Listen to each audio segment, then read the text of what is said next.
राम ये सिर्फ एक नाम नहीं है, ये एक आदर्श है, धर्म, कर्तव्य और मर्यादा का प्रतीक।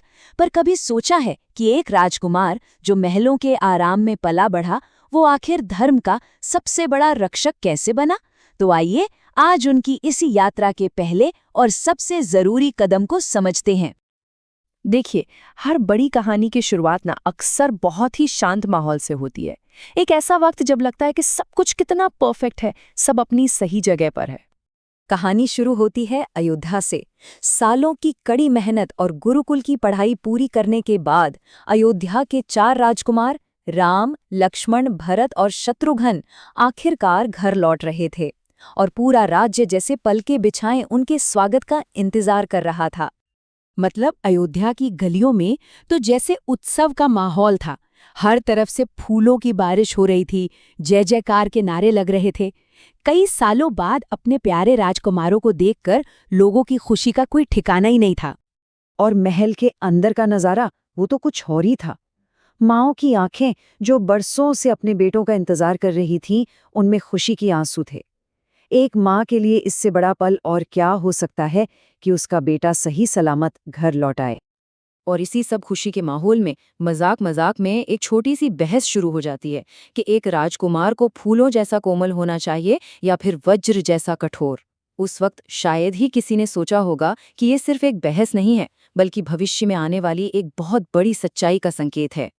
लेकिन जैसा कि अक्सर कहानियों में होता है, अयोध्या की ये शांति, ये जश्न ज्यादा देर तक टिकने वाला नहीं था, क्योंकि दूर जंगलों से एक ऐसी आवाज आने वाली थी जो इस पूरी कहानी का रुख ही बदलने वाली थी।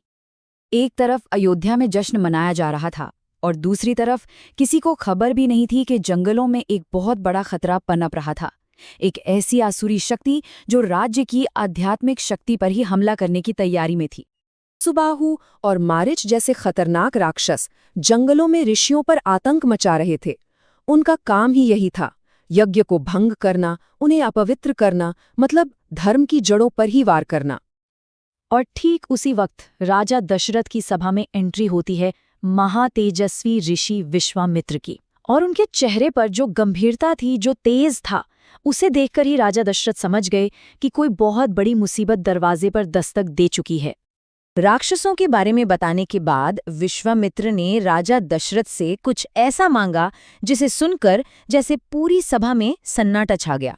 उन्होंने कहा, राजन, मैं तुमसे तुम्हारा राम मांगने आया हूं। अब जरा राजा दशरथ की हालत के बारे में सोचिए।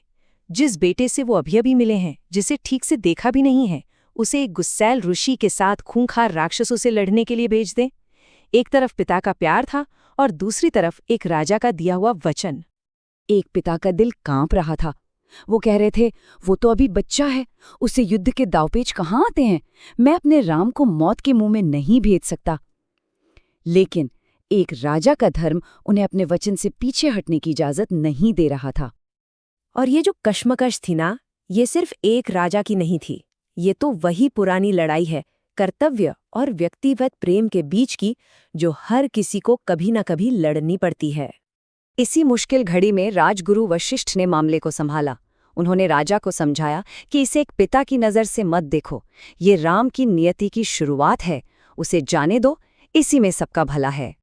तो गुरु की बात मानकर राजा ने अपने दिल पर पत्थर रखा और फैसला ले लिया। और राम लक्ष्मण, उन्होंने भी एक शब्द नहीं कहा। पिता की आज्ञा को ही अपनी नियति मानकर चुपचाप सिर झुका लिया। और फिर वो पल आ ही गया जब राजा दशरथ ने अपनी 2 आंखें अपने दोनों बेटों को ऋषि विश्वामित्र के हवाले कर दिया। बस उसी पल राजकुमारों ने महल का आराम और सुरक्षा हमेशा के लिए पीछे छोड़ दी। पीछे महलों में रानियां रो रही थीं कि कैसा पत्थर दिल पिता है। तब दशरथ ने समझाया कि राजा को पत्थर दिल होना ही पड़ता है, क्योंकि उसके लिए अपनी भावनाओं से कहीं ऊपर होता है अपनी प्रजा के प्रति उसका कर्तव्य। तो अब महल की वो सुनहरी दुनिया बहुत बहुत पीछे रह गई थी। राम और लक्ष्मण अब विश्वामित्र के साथ एक ऐसे भयानक वीरान जंगल में थे जहां हर कदम पर खतरा था। विश्वामित्र बताते हैं कि देखो, ये जो बंजर जमीन दिख रही है ना, ये हमेशा से ऐसी नहीं थी। ये एक बहुत ही हरी भरी खुशहाल जगह हुआ करती थी, जब तक कि एक राक्षसी के आतंक ने इसे शमशान नहीं बना दिया। और यही राम का सामना होना था अपनी पहली परीक्षा से।